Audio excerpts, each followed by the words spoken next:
ورجعنا تاني عشان نفتح الباب ونكمل حكاية من حكاياتنا، حكاية ورا كل باب. فتحت عيني من صغري على أم بتتهان وأب بيهين، مش بالألفاظ بس، كان بمد الإيد كمان. وما كنت بسألها أنا أو حد من إخواتي مستحملة ده ليه، تقول عشانكم، انتوا مش واحد، انتوا 3. أنا الوسطانية ما بين ولدين، واحد أكبر مني ب3 سنين، واحد أصغر مني ب3 سنين. وما كنا نسألها تاني طب اتجوزتيه ليه، تقول والله ما كان كده، كان كويس جدا وبر بيا وحنين عليا. طب ايه اللي حصل؟ عارف طريق المخدرات ولحس دماغه زي ما بيقول، وما بقاش يميز، وبقى خلقه ضيق جدا وعصبي جدا جدا، ولسانه وايديه طوال جدا جدا. خدني من البلد اللي كنت فيها ونقلني البلد تانية بعيد عن أهلي زي ما تقولوا كده عشان يستفرد بيا، وقال إن شغله هو اللي نقله. وبعد كده عرفت إن هو اللي قدم طلب نقل وعشت معاه. ولما أهلي بدأوا يعرفوا إنه بيهني بيمد إيده عليا قالوا لي سيبيله العيال وتعالي، لكن ما كنتش أقدر، ما هم مش عياله لوحده، دول عيالي أنا كمان. وشربت أمي منه ياما، واحنا كمان اتربينا على الرعب والخوف، ما كنا زي اي اطفال بيلعبوا ويضحكوا ويفرحوا وعندهم مساحة من الحرية. كنا على طول متوترين ومرعوبين، ننام في حضن بعض خايفين الضرب يجي علينا، وبرضه زعلانين على امنا. كل حاجة يطلبها منها إن ما نفذتهاش في التو والحال يمد ايده، وإن ما مدش ايده يطول لسانه. حالنا وعيشتنا كان ممكن تبقى كويسة جدا بالنسبة لدخل والدي في المكان اللي شغله فيه، لكن طبعا كنا عايشين على الفول، الطعمية، البطاطس، البتنجان، نعمة من عند ربنا. ليه؟ لأن دخله كله كان للمخدرات. بدأ بعد كده يبقى عنده حالة شراهة من ناحية المخدرات، فبدأ يبيع في حاجة البيت لأن المرتب ما كانش بيكفيه، يشيلها الأنبوبة على كتفها وينزلها تبيعها. مش مهم نشغل بوتاجاز، احنا نشغله على ايه؟ ما الفول والطعمية مش محتاجين لا أنبوبة ولا بوتاجاز. بعد كده الخلاط، مش مهم الخلاط، يعني احنا هنستعمله في ايه؟ ما الفول والطعمية والبطاطس والبتنجان مش محتاجين خلاط. ده كمان كان احيانا يحكم علينا احنا ناكل الفول من غير زيت والبطاطس مهروسة مش مقلية عشان ما فيش زيت، ومش هيدينا نجيب زيت عشان عنده حاجة تانية اهم، المخدرات. وضلنا على الحال ده سنين وسنين، وخوفنا بيزيد، وأمنا مكسورة قدامنا على طول وبتحابي علينا ومش قادرة تعمل حاجة غير تنفيذ أوامره، لحد ما جه عليه يوم اختفى، وقعد يوم واتنين وأسبوع واتنين وكمل شهر، لحد ما اتفاجئنا بصاحب البيت بيخبط علينا بيقول ها يا جماعة هتفضوا الشقة امتى؟ شقة ايه اللي مفضيها؟ انتوا ما تعرفيش ولا ايه؟ ماما ردت قالت له معرفش ايه. قال لها جوزك سلمني الشقة وخد فلوس خلوه ورجل، وقال انه هيخليها في خلال 3 أسابيع. دلوقتي عدوا 4 ومفيش حاجة حصلت. صدمنا طبعا.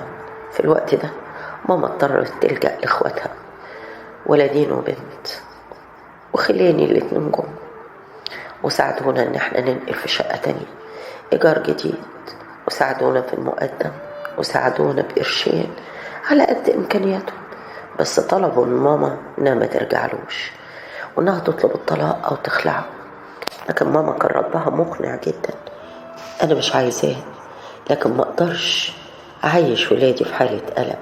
انا لو اتطلقت عيالي هيفضل في دماغهم فكرة ان راجل تاني هيجي يبهدل فيهم، لكن انا كل اللي هعمله ههرب من وشه، اخد ولادي ونعيش بعيد عنه، مش مسموح له يعيش معانا تاني. في الوقت ده اخويا كان في ثانوية عامة وانا اعدادية، الصغير ابتدائي، ونقلنا في شقة، وبدأت امي تنزل لشغل في مصنع، في ورشة ملابس، اي شغل واخويا الكبير في الاجازة يشتغل ويساعد، والدنيا ملمومة واحنا على حالنا، اي لقمة بتكفينا، بس مبسوطين اكتر من الاول. بقينا نضحك، بقينا نلعب حتى لو مع بعض، بقينا نتكلم بصوت عالي، بقينا ننام براحتنا ونقوم براحتنا. ما هو اللي كان مقيد حريتنا خلاص راح لحال سبيله، وفضلنا على الحال ده. واخويا ربنا كرمه وجاب مجموع كبير، دخل كلية هندسة. كتير قالوا لماما كتير عليكي مصاريف الكلية، لكن هي أصرت ما تحرمهوش من حلمه ولا تضيع مجهوده. وهو كمان يا حبيبي كان بيشتغل بعد الجامعة عشان يساعد نفسه ويساعد البيت، وكلنا راضيين بالفول والطعمية والجبنة والعيش الحاف، بس ننام مرتاحين حاسين بالأمان. وأنا ربنا كرمني بعدين ودخلت كلية التربية. مشوار قرب يخلص، لكن المصاريف بتزيد، وخلاني وخالتي كانوا بيساعدونا. ماما رفضت ان انزل اشتغل في الاجازة واساعد، وقلت لي لا تتبهدلي ولا تتسلي ولا تدهني.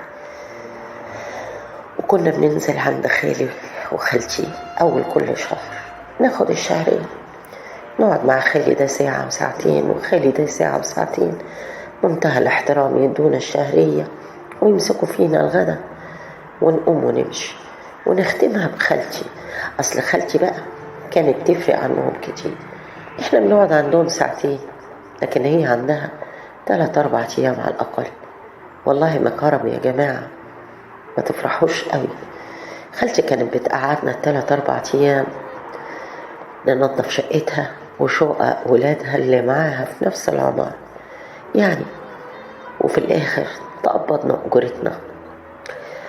ما كنتش بنزل في الشغل عشان الذل والمهانة، فكنت بشتغل عند خالتي بكثرة النفس وكثرة الخاطر اللي أكتر من الذل والمهانة. ما علينا، عدت بينا السنين وأنا كمان اتخرجت واشتغلت في حضانة على قد كده لحد ما يجيني التعيين.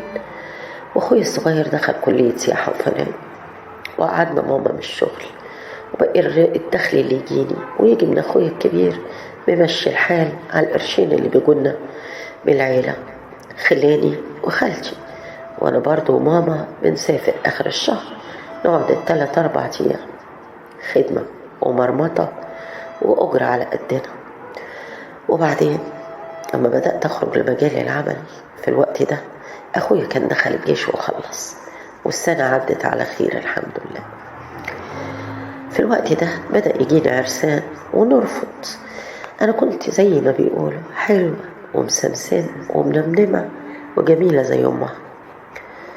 كان عندي عقدة اسمها الراجل بسبب أبويا واللي شفته منه وعمله في أمي، لحد ما جه عريس وأخويا وقف وقال لأ، العمر هيجري بيها ونوقف حالها. طب يا ابني هنجهزها منين؟ ايدينا مش طايلة، ده اللي جاي بيكفينا إيجار وأكل وشرب وبالعافية. مالكوش دعوة. وأنا في الجيش اتعرفت على صديق ليا ولسه على علاقة بيه، عنده معرض أدوات منزلية ومفروشات، هجهزها من عنده واديله بالتقسيط. وراح فعلا قابل صاحبه وربنا يسرها وجهزني زي ما بيقولوا أحسن جهاز. العريس المرة دي مدرس محترم، شكله ابن ناس يعني، البيئة بتاعتنا، وارتحت له واطمنت له. وفترة الخطوبة كانت كام شهر، فضفضت معاه بكل حاجة، حكيت له عن المأساة اللي عشناها مع أبويا وعن المرمطة اللي شفناها من خالتي واللي الدنيا عملته فينا والكفاح اللي احنا فيه. والحمد لله رحت بيتي مستورة ومجهزة زي أي بنت. وبعد مرور شهور بسيطة طبعه بدأ يتغير، بعد الحنية والطبطبة بقت عصبية وزعيق، وبدأت تقلب لإهانة، وبدأت صورة أبويا تظهر في شكله، باستثناء أنه ما بيشربش مخدرات. وعدت 1-2 وهو بنفس الطبع.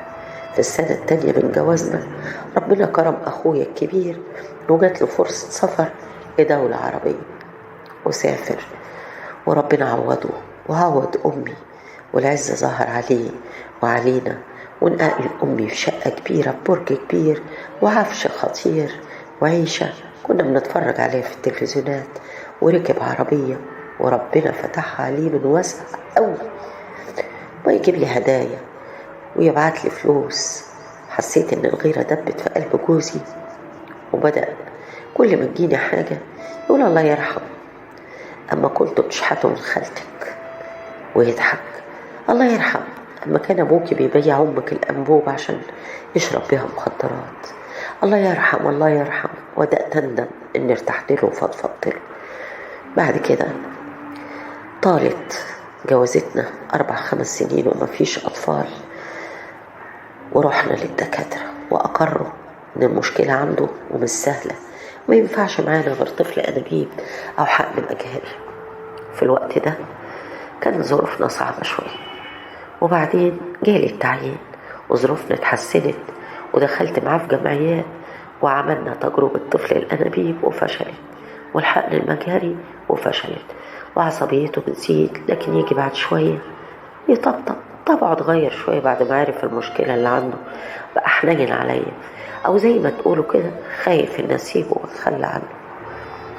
واقترحنا إن احنا نتبنى طفلة، وفعلا اتبنيناها وبقت نور عينينا، واحنا الاتنين اتعلقنا بيها، وشها كان وش السعد علينا، واحنا الاتنين جات لنا فرصة سفر للخارج، وعملنا الإجراءات وخدنا البنت، كنا جايبينها عندها 4 شهور، وسافرنا، وهو في محافظة وانا في محافظة لكن في نفس البلد، ويجينا زيارات، لحد ما في يوم كان زيارة عندنا وقاعد معانا 2-3 والبنت بتلعب بالموبايل، عندها 3 سنين، وفتحت على التسجيلات الصوتية وسمعت اللي ما كنتش متوقعه.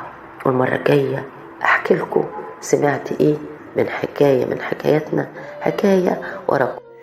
إذا عجبتك قصتنا اشترك في قناتنا وفعل زر الجرس توصلك حكاياتنا.